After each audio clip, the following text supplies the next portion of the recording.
Good evening, everyone. Thanks a lot for coming back to the next edition of the live series, which is part of JavaScript Live here at Amicus Recruitment. If you haven't heard of myself before, my name is Jamie Crowley. I recruit within the JavaScript and TypeScript space within London and the UK, and obviously with the modern world that includes remotely across Europe as well. So today we've got a brilliant talk coming up from Rawad Haber, who's engineering lead over at Orbital, and he's going to give us a really good talk around TypeScript applications and runtime checking. So as always, the session state is designed to be as interactive as possible from your perspective. If you want to have any questions answered throughout, please do put them in the Q&A section. Myself and Rawad will make sure we get through to them. That may be at the end, because a lot of the questions will probably be answered as Rawad goes through his presentation. So don't worry if you haven't had your answer through from the questions. We'll make sure we get to that at the end for you as well. But straight away, I'm going to hand over to Rawad. And thanks a lot for joining us today, Rawad. Feel free to kick off and screen share when you're ready to go. All right. Well, thanks for having me. Really happy to be here. Anytime I get to talk anything TypeScript, anything around. So, in JavaScript and TypeScript, you have JavaScript, which is the value space, and TypeScript, which is the type space. Anytime we get to focus on the type aspect of things and the type space and TypeScript, I think it's a lot of fun. I've spent a lot of time playing around with TypeScript types. And so super happy to be here and talk about some of those advanced patterns in TypeScript specifically, as opposed to JavaScript as well. So let's kick things off. Hopefully this works. All right. So let's start from scratch. Oh, that's jumping the gun too much. All right. So in this session, we're here to talk about runtime type checking, and specifically the relationship between compile time type checking, which is what TypeScript is, and runtime type checking, which is something you should be doing in some scenarios, not all scenarios, some scenarios. And how do we achieve that, and what's the best way, and some of the more advanced patterns for doing that. Right, so first a bit of an introduction about myself. I actually started out in data engineering, data warehousing about 7 years ago.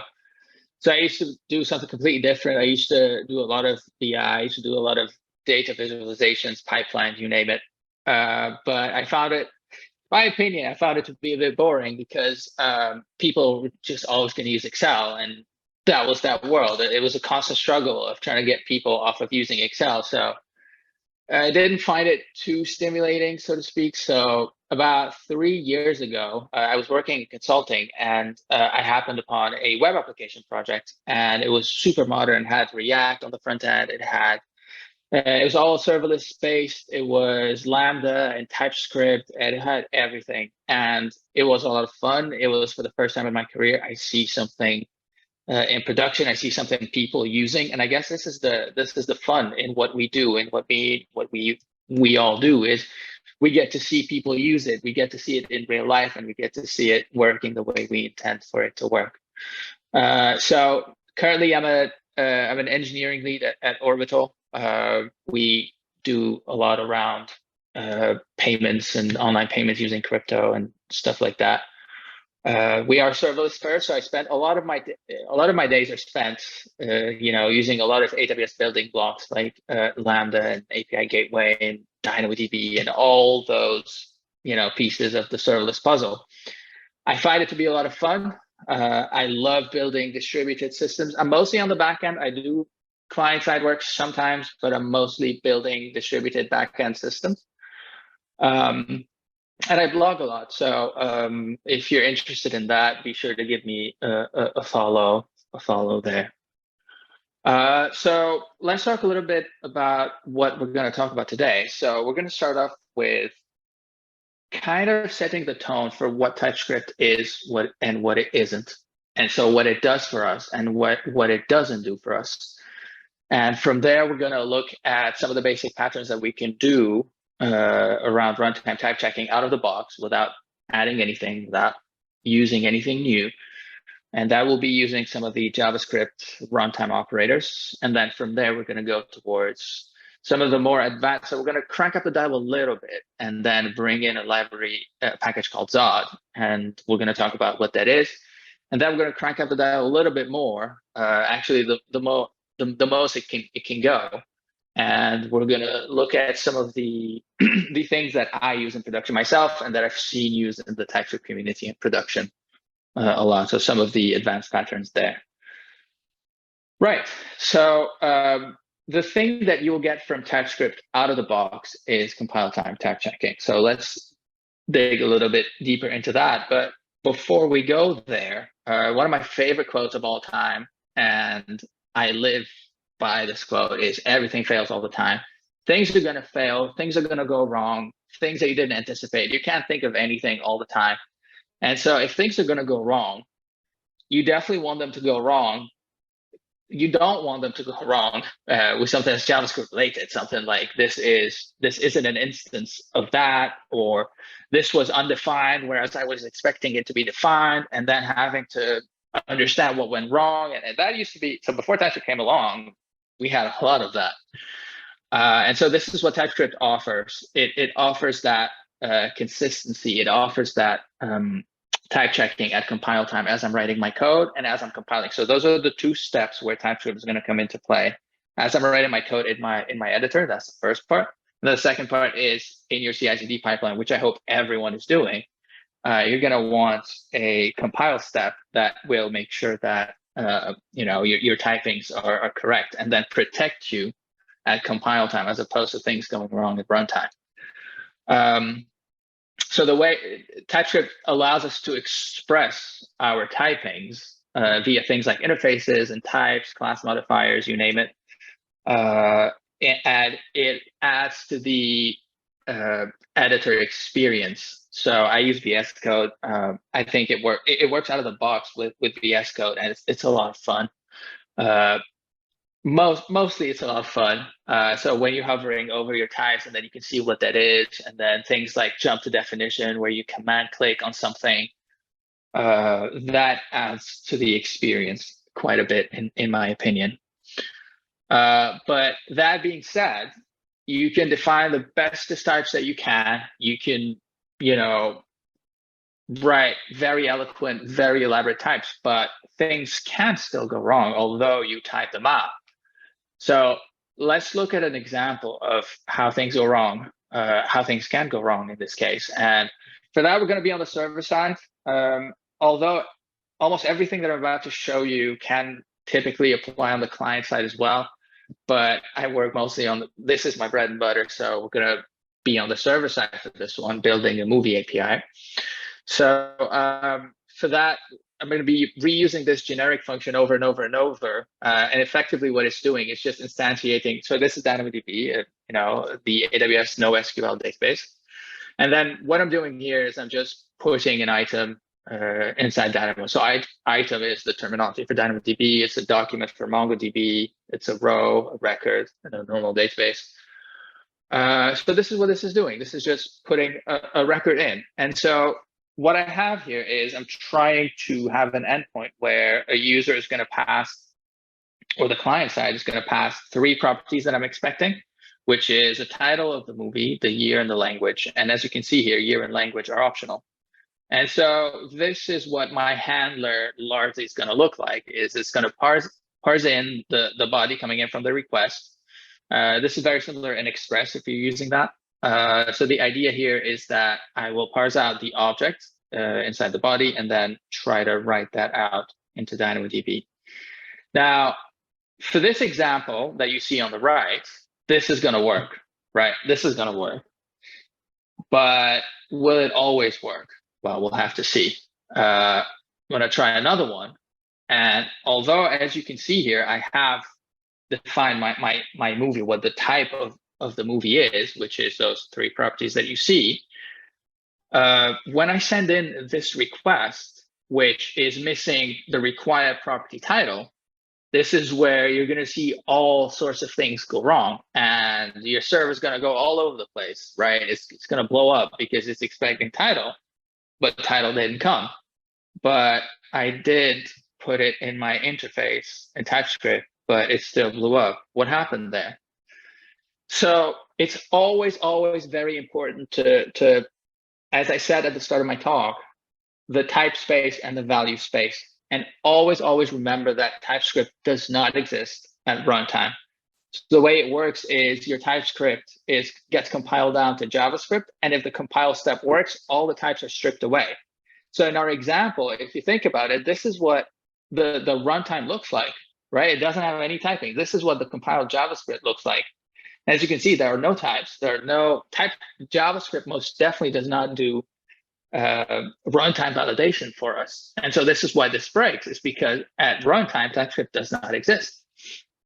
And so here we're talking about things that are out of our control. So things that are at the very edge of our application. On the server side, it's going to be an API request. On the client side, it's going to be a response from the server that, I cannot with certainty know what that is.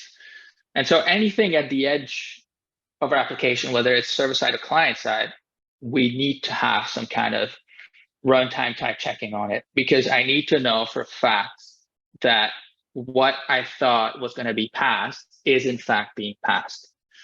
So a very basic way of doing this, and you probably might have seen this before, is using some of the JavaScript runtime operators. So here we're talking about things like type of and instance of. As you can see to the right, this is an example of doing that. And so this will solve the problem that we had earlier, right? Because I'm saying, I want to make sure that title is a property that's existing on the object that is being passed in. And I'm using the type of operator for that. But, most API bodies or most responses from the server, they're rarely ever this trivial. Usually you have objects that are, 15 to 20 properties long, sometimes less, sometimes more. And sometimes you get deeply nested objects as well. This will be horrible to do it like that. I would not ever recommend you do it like this, especially for any kind of meaningful application. And so from there, this is where I would think about something a little bit more advanced, some of the more advanced patterns. So this is where I typically bring in a library or a package called Zod. Zod is my absolute favorite package. That is TypeScript. It's my absolute favorite TypeScript package. And so the two things that I love about it is, the first thing is it uses some of the more advanced patterns. It's called the builder pattern, meaning the syntax is very, very slick and it looks very nice. The second thing is it operates a TypeScript first approach.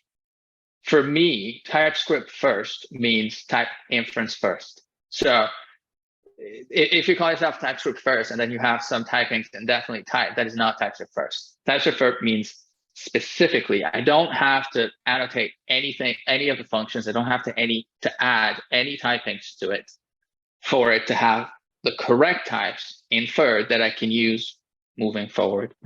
So it is TypeScript first, and it works amazingly with TypeScript, and it has a great ecosystem around it. So one of the nicest things is you can go from it to JSON schema, you can go from it to Swagger and OpenAPI and stuff like that. So it has a very big ecosystem around it. There are some gotchas though. It does require a specific version of TypeScript, which I would argue you should be on anyway. There is a slight learning curve because if you haven't done runtime validation before and writing schemas, there is a slight investment that you'll need to make. But otherwise, I think the upside is way, way bigger than the downside. And so for a previous example, it'll look something like this, where I would write a Zod schema, which is an object, a Z object, that will have those three properties that we talked about. And then I would use on that schema, I would use the parse method, which is, again, a Zod method. And then I would use the pass payload on it. And then I would validate this at runtime. So what this will do is, if the payload that's incoming is different than what the Zod schema is, it's going to throw an error effectively. And so write my interface, and I can have confidence in my interface knowing that this is now valid because it has passed a compile step, it has passed a validation step. So now my interface is valid, and now I can use all the best features of TypeScript. But if you think about it, imagine I have like very, very complex schemas, and that happens all the time. Like the schemas that I work with are quite complex. If I need to synchronize between creating my TypeScript types and my runtime schemas, that is not, yeah, you're setting yourself up for doing a lot of manual work that you don't want to do, and that's a waste of time, and a lot of the squigglies that are very unnecessary. So you don't want to manage that synchronization manually yourself. So this is where the best feature, in my opinion, of Zod comes into play, which you're able to actually infer TypeScript types from your schema and then use it in your code base. So what does that mean? If you look at the bottom right here, that type that you see is exactly the same as the one that was before, except the one difference is that it was inferred. And so I don't have to create my TypeScript types, I can infer them. So I can, as I said at the start, TypeScript inference first, and this is what that is. So I write my schema, I infer the type from that schema, and then I use it all over my code, as you see here. Let's look at some of the more advanced patterns around Zod and some of the more advanced use cases for it. This is more or less what your production application might look like. So the body of your API or the response from your server or whatever the case may be. And I'll walk you through a little bit what this means. It looks scary at first, but it's really not. The idea here, I'm going to zoom in a little bit on the genre property and what we're doing there. So what I'm saying here effectively is, to the client side, I'm telling them you can only send a tuple, which a tuple by definition is the same as an array. The only difference is it can have different elements inside of it. That's the first thing. So it can have a string and a number and whatever, and it's fixed in length. So it can only have a fixed length, as opposed to an array, which can be can have a unbounded length. So what I'm saying here is you can pass me a tuple of 3 genre properties, 2 genre properties, or 1 genre property. And then this is referencing the genre property, which is an enum from on top, which says you can only pass me these specific values that you see on top. This is what this is doing, and this is pretty cool. So what I'm saying here is, if you send me 1 of these, this is going to pass. If you send me 2 of these, this is going to pass. If you send me 3 of these, it's going to pass. If you don't send me this, it's not going to pass. If you send me 4 of these, it's not going to pass. If you send me a value that's not in there, it's also not going to pass. So this is one of the, if you want to restrict what a user passes and stuff like that, this is pretty strong in that. So as you can see, it's in my opinion, it's more feature rich than TypeScript itself, because TypeScript does not allow you to do that. And especially for runtime things, it makes a lot of sense there. One thing that I really like as well, that I use all the time, is custom error messages. So sometimes if you have, some special validation that you're doing, in this case, we're saying that a rating has got to be greater than 0 and has got to be less than 10. And so if you add that little string there to the LTE method, what it's going to do is, if this actually fails, it's going to give you back that error message in the Zod error that is being thrown. So Zod, when the parsing fails, it'll throw something called a Zod error, which is an error object, but that is formatted by the authors. And as you can see, you're able to see the message that you passed in yourself. Something pretty cool is that you can extend the schema, and you might need this a lot. And what I mean by extending is, sometimes you want to add some validations that do not exist. It is not exported by default by the library itself. So what you would add a .refine method to your object, and then as you can see here, I'm adding a specific validation that checks for the country and makes sure that the country is a valid ISO notation for a country in this case. But you can do whatever you want in the .refine. Really, you can do any sort of validation that you want, and it will work out of the box. So that is pretty cool there. Yeah, I use Refine myself all the time as well. One of the last things is error handling. Now this is pretty cool because, and I use this all the time. You don't have to do anything fancy to return error objects for your clients if you're on the server side. So for example, if parsing fails, you always want to, you don't want it to, especially for synchronous APIs, you don't want it to just throw. You want to handle that. And so what you want to return is a 400, meaning your request, something was off with it. And so as you can see, you don't need to do anything. You just need to pick out that error that got thrown and then flatten. So you run the flatten method on it, which makes it look like that in the body.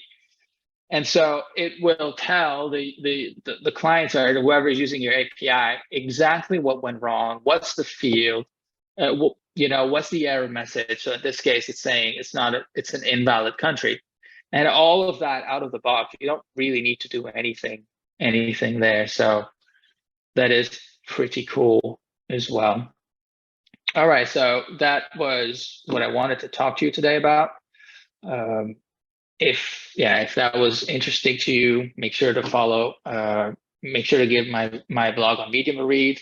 Be sure to follow me on Twitter. I do write about these things as they come along. And if you ever want to get in touch, this is my email. Amazing. Thank you very much for that, Rawad. So we've not had any questions through yet. I believe that's probably because people think there's going to be a point at the end. So if anyone does have any questions for Rawad, please just use the Q&A section or use the chat section if that's easier, and I'll make sure those get answered for you. So feel free to get those questions in now. But yeah, thanks a lot, Rawad, for giving that talk today. Really appreciate it. I'll just give people a couple of minutes to get the questions in. All right. Feel free, if you have any questions around TypeScript types, if you have any questions about some of the basics around TypeScript, some of the more advanced patterns. Awesome. Always fun. Cool. We've had our first one through from Mark. So he's asked, what are the advantages of Zod over Joy? Oh yeah, I thought someone was going to ask that. So for context to the others, so there are many ways you can do runtime validations in TypeScript or JavaScript. So there's a library called Joy, there is Yup, there is IOTS, many libraries that do more or less the same thing. But I've worked with Joy before, by the way, and it's not a good TypeScript experience. It's pretty good in JavaScript, I would say, where typing don't exist. So from a TypeScript perspective, I don't think it's as good. It offers a good interface as Zod does. But mostly and most importantly is that feature where I'm able to infer my TypeScript type from my schema. That does not, to my knowledge, that does not exist in Joy. It didn't exist when I used it a year back. But yeah, that type inference and the TypeScript first side of things is what gives complete edge, at least in TypeScript over Joy. Or all the others for that matter. Funnily enough, if you go on the GitHub, on the README, the guy actually has a comparison between all the libraries that are out there, and he'll tell you why he created the library. And one of the things he says is, TypeScript is not a first-class citizen in almost all the rest. Or Yup has type inference, so a library called Yup. But I've tried it. If you check out the type that's generated, it's unreadable. It's a mess. So that's why he created this library. Awesome. Thanks a lot, Rawad. We've had two questions come through that are relatively similar. So one from an anonymous attendee who's asked, would it be possible to discuss generics in TypeScript? And Che has also said, would it be possible to discuss generics in TypeScript in more detail, please? In this session? Well, it's not about generics, but I'm always happy to answer your questions. Let's see what you have. But obviously keep it to the end. Let's talk about runtime type checking first. And if there isn't any of those, happy to talk about generics. Awesome. Okay. Johnny has said, have you ever come across any significant performance hit when using Zod, especially when using very large or complex schemas? That's an interesting question. I have not had any performance issues yet. So I've been happy performance-wise so far, but it's an interesting question because it will hit you a little bit on performance because there is some of that runtime validation that's happening. The key here is know when to use it. So for anything that is internal to your application, so a function that has a parameter that you're passing around and that you control, you should not be using Zod. So I always tell people, like, I don't want to see a Zod schema for something that is internal. For a class, for function, you don't want to do that. You only want to use it where data is outside your control, where it's at the edge of the application. As I said, on the client side, it's user input. On the server side, it's client input or whoever uses the API. So yeah, you want to be strategic around where to use it, how to use it. And also another piece of advice, start with writing your schema, whether it's Zod, whether it's something else. Start with writing your schema first for something that is external, and then infer TypeScript types. I've seen it happen where you write your TypeScript type and you're trying to fit it around, you're trying to fit your types around, runtime validation and schemas and stuff like that. And that ends up being a nightmare. You don't want to do that. So yeah, on a complete tangent, start by writing your schema. I think it'll pay off in the future. Perfect. So a question come through from Ahmet, who said, thanks, Rawad. Looks like you can have custom validations. Is it successful when it comes to inferring the custom validation functions? Oh no, it will not do that. But usually those are, so you'll have a type for it. So let's say the country, right? It will still be a string or a tuple or whatever it is. But it will not be as specific as to say it'll be an ISO string. No, that's something that you do to make sure that it conforms to whatever you want it to. So, and also bear in mind, TypeScript does not recognize any of these things. As far as TypeScript is concerned, even if you say, bigger than 0, less than 10, it's still a number. You can't express yourself that way in TypeScript. So it's not quite the same. No. Okay.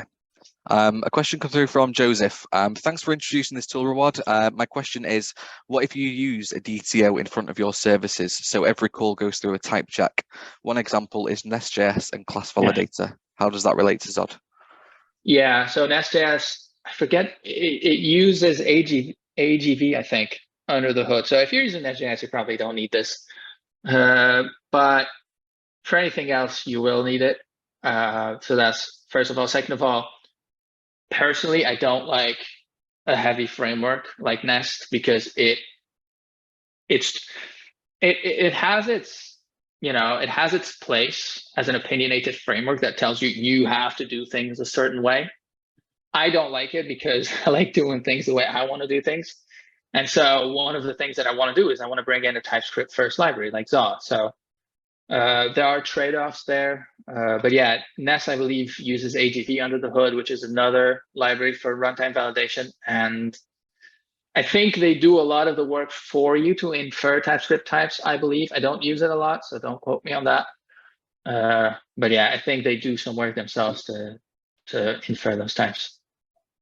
Okay, perfect. And just a quick thank you coming through from Johnny as well, who's just said, you just described the exact problem that we had when working with TypeGoose for Mongoose. So thanks for that. Super helpful to make that point about when to use it.